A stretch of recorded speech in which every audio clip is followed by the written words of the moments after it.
good. All right, so welcome in, everybody.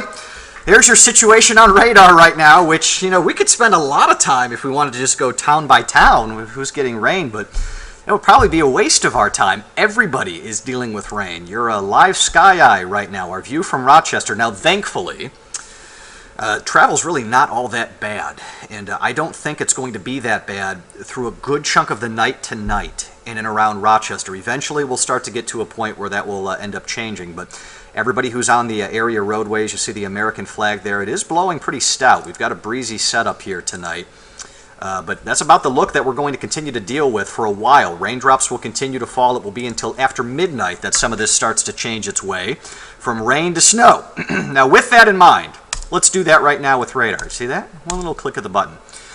So, couple of things here.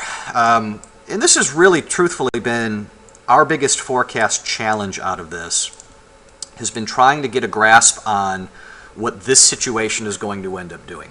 And, you guys know how this works. The way radar is set up here, green is rain, pink is some element of wintry mix, all the blue and the white is obviously snow. Pink does not inherently mean that it is all freezing rain. But there is an element of freezing rain that needs to be monitored tonight for at least a part of our viewing area. I don't think it's Rochester. I don't think we have any issues with that here in town. But we continue to have some apprehension here about what could be some minor but not insignificant freezing rain accumulations in parts of Wyoming, maybe Livingston counties too. And we are still in this mode. That's a forecast element that we're watching closely. So here's the big picture out of things. This is an enormous storm system.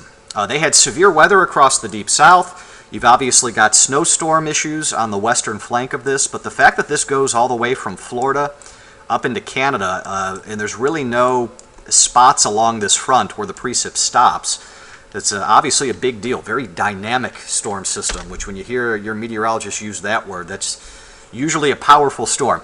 All right, so check this out. This is, you probably look at this tonight and go, well, this has got to hurt Santa, right? And he's going to be flying through all this rain and snow.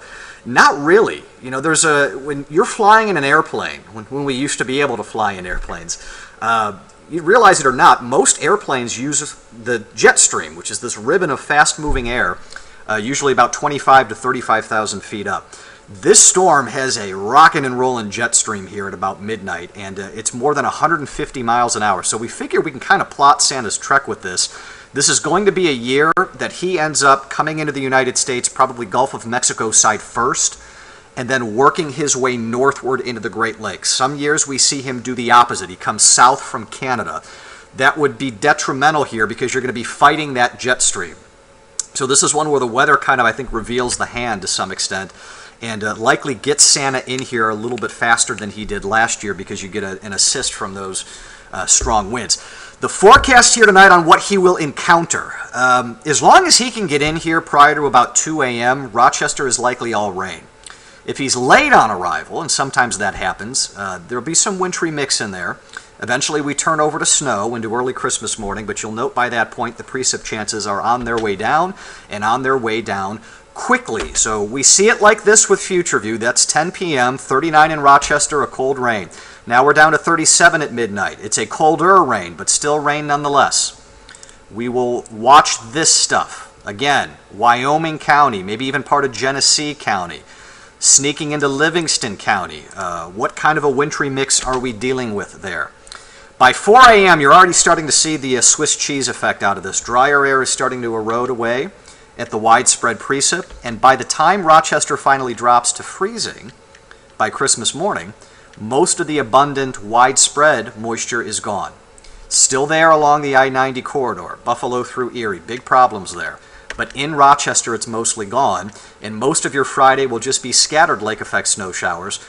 The wind flow will be spitting these out courtesy of Lake Erie instead of Lake Ontario, which is typically not a favorable flow for appreciable snowfall here in town. Freezing rain accumulation, this is our in-house model.